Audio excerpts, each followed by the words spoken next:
Hey folks, what's happening? Old Brad coming back at you here for just a little short, not too intense video.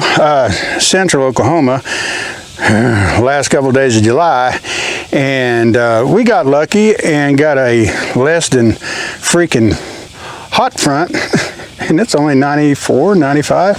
It's been 100, anywhere between 105, 107, 109, 111. Yeah, you don't see me outside this time of the day much. Anyway, I'm glad you guys stopped back by. Just dropping a little short video about one of my absolute favorite Safe Queens, and I call it that because I don't take it out and shoot it much. I like the way it shoots. It's a great shooting gun, and in fact, if I were going to be having to charge out into the hinterland in a survival or combat mode, and I needed to have a pistol with me, I'd leave my Beretta at home if I was carrying a 9mm, and this is what I'd bring. Magnum Research, Desert Eagle, a baby in 9mm, and let me tell you something, friends, this is one of my favorite guns to shoot. They built this son of a bitch for one reason, combat. They built it for combat and applications in hostile environments, and they built it so that you could shoot the son of a bitch rapidly at multiple engagements with very little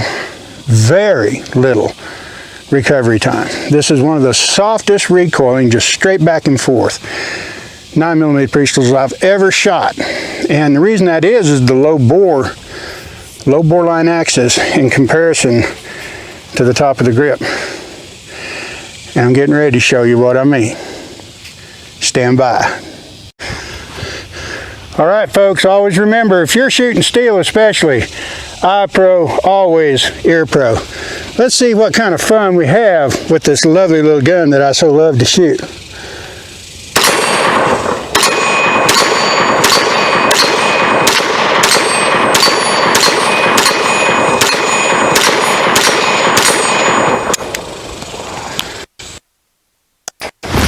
Let's do that again.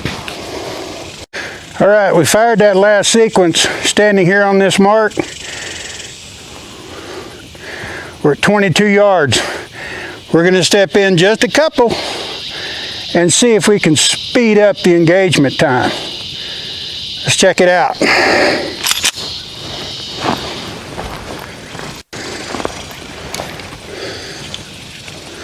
Oh.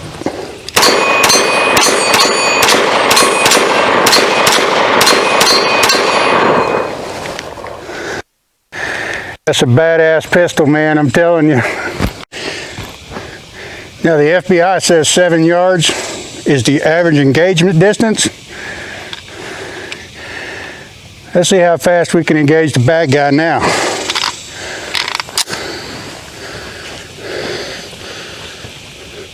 Halt!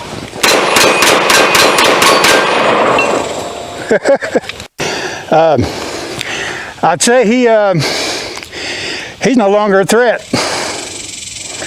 I love this gun.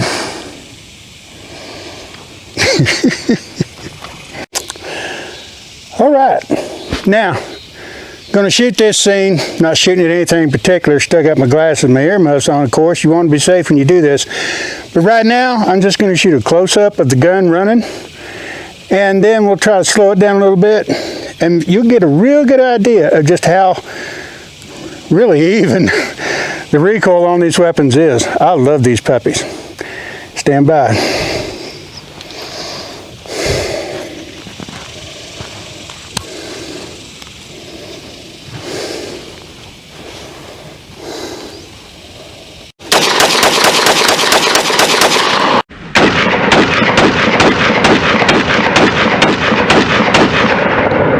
Woo, yeah, baby.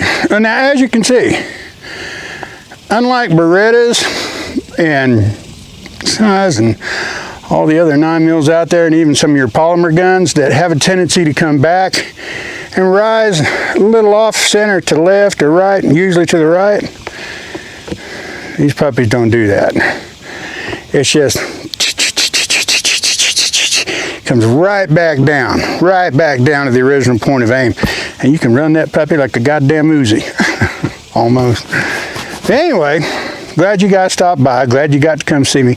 And it is hotter than the hubs the hell out here. So I'm going to take my Safe Queen home.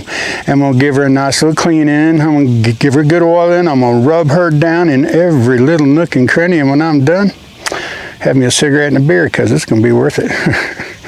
Anyway, stay cool out there, folks. Stay safe. Go out there and have you some fun.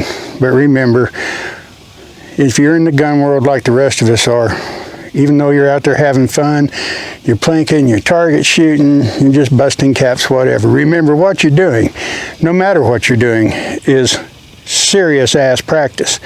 And you need to be learning from it.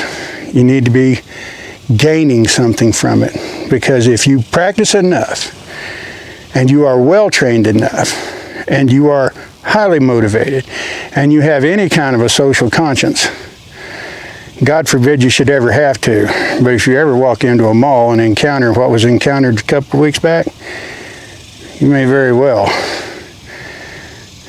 show just exactly how motivated and how well trained you really are. Kudos to that man in the Greenwood Mall. Kudos to that man who was trained, well trained, highly motivated, had a social conscience, and had enough confidence in his skill level to do what he did to save untold numbers of lives. And I'll tell you something else, and the libtards might not like it, but you know what's really got my ass chapped over this whole affair? What's it been now? Weeks? Has anybody called him to Washington to hang a medal on his chest? Medal of Freedom? Trump, Reagan, a couple others, they would have already had him up there getting it, because he deserves it. He deserves the Medal of Freedom because he exercised the freedoms that he has, and it saved lives.